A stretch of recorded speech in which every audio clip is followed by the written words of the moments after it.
Thank you for staying with us. Charles Fakroha is joining us on the phone this morning for personal finance, and we're looking at managing your personal finance during turbulent times. Tips on tips on tips. Hi, Charles. Good morning. Good morning, Uche. Thank you for having me on the show. You're welcome. All right, please, let's take it up. Yes, thank you very much. You always agree with me that what Nigeria and the world is going through is a lot of turbulent times. Turbulent times in terms of political issue, in terms of financial issue, in terms of emotional issue. In these days, we have seen a lot of suicidal attempts. We have seen a lot of crises all over the place, natural, man-made, and so many issues. Let's come back to Nigeria. The issue of inflation is there. The issue of continuous rising of price of staple food in the country. General difficulties affecting everybody, transport sector, business area, everything is in turbulence. But because we want to know, how do you manage your personal finance during these turbulent times? Because they say tough times don't last, but tough people do. So what are some of the tips we can, make use of to navigate this turbulent time? Because we can't wish it away. There is turbulence in the land everywhere. That is, some children go hungry. They sleep without taking food. What are the things we need to do now to navigate these turbulent times? Number one, the first thing that we need to do is to have a budget. The budget is key, and as we have said over and over on this show, budget is not just a series of numbers. A budget shows your values, your values, and tells you how you can spend your money. It does not stop you from spending your money. So we need to have a budget this time now because things are really, really difficult. So for everything you are doing in your household, you need to have a budget. Because when you live with your budget, then you'll be able to withstand or navigate these difficult times. Number two, you need to also cut out unnecessary spending. In these turbulent times, in fact, I was even told that they have advised people who are living close to flood-plain areas to evacuate. That is going to have a major crisis to the financial and economic situation of the average Nigeria. So how can people now cut out unnecessary spending? This is not the time where you make spending for luxurious items. You need to look for the basic things that you need to survive. What is the things you need to spend on?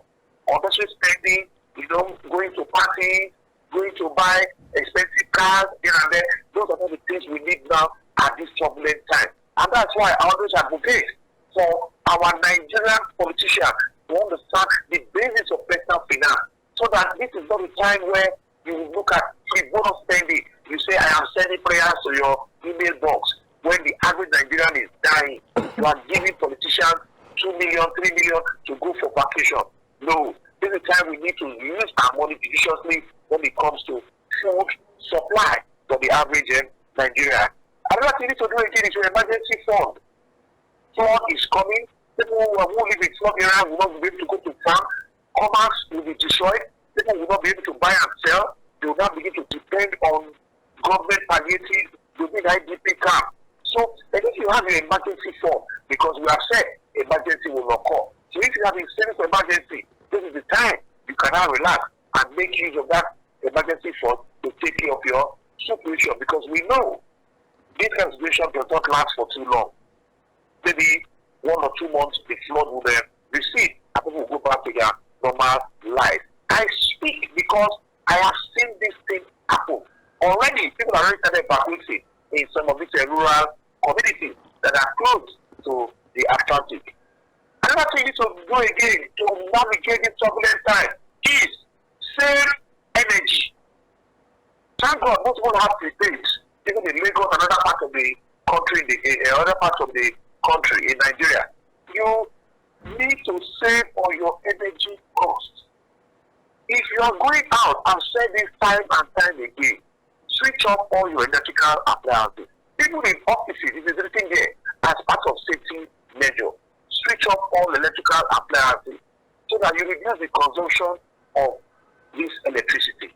And at the end of the day, the bill you will pay on what you have consumed will be minimal, and you can use it for a certain period of time. Then stay informed. These turbulent times will require every Nigerian to stay informed. Try to understand the government measures, what government is trying to do to alleviate some of these problems we are all facing. So you need to stay informed. Look at what your banks are doing and see how you can take advantage of some little incentives. You know, if government is saying they are giving certain loans at a certain interest rate that to alleviate the sufferings of the average Nigerian, take advantage of that. Then how do you get to know? You have to be informed. You have to stay informed so that you take advantage of those government palliatives. Then lastly, because I know time is not on our side on this program, invest wisely. This turbulent time, there are investments that are still going on. The stock market is still going on there. So if you want to start investment this period, the places I can advise you to go into is to invest in the stock market, because some of these companies are also involved in producing this essential commodity that even in war situations, people will continue to demand for those products.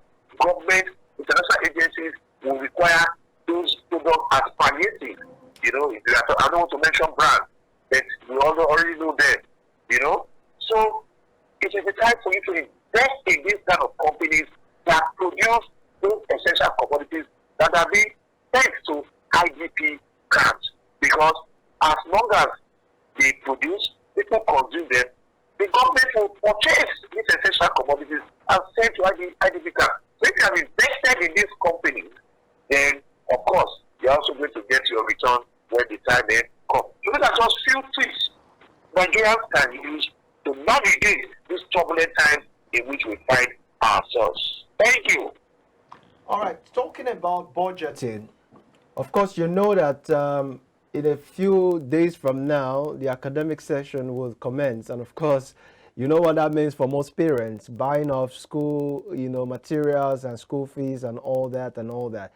How would one be able to budget, especially when, of course, tuition fees would have hiked by the time they will be resuming school? Yes, thank you very much. Is it Josh now? Or... All right, go ahead. Or Sam? Okay.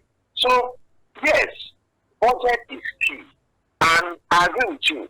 We already have turbulent times, and schools will resume maybe in a few days or a week, from now. And parents are already having that issue in terms of how are they going to meet up this obligation.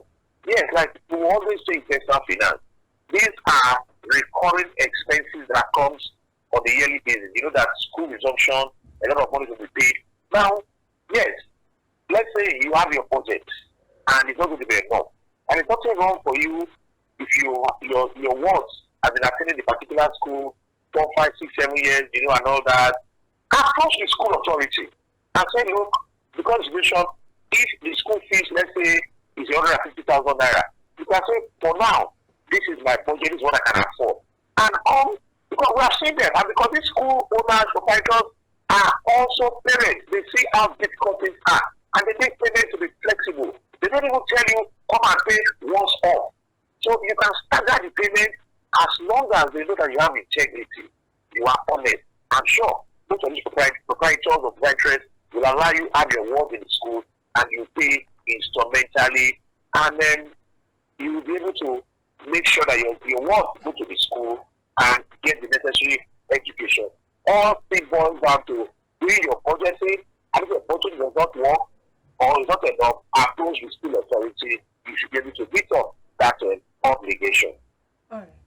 Thank you so much, Charles. Of course, every tip that you've given out this morning, well taken. We really appreciate your time. Thank you for coming on the show today. Thank you very much for having me. It's a pleasure. All right, it is still iBrand Daybreak. That was Personal Finance with Charles Fakroha. Debbie will be joining us after this quick timeout for social media buzz. Don't go anywhere. Stay with us.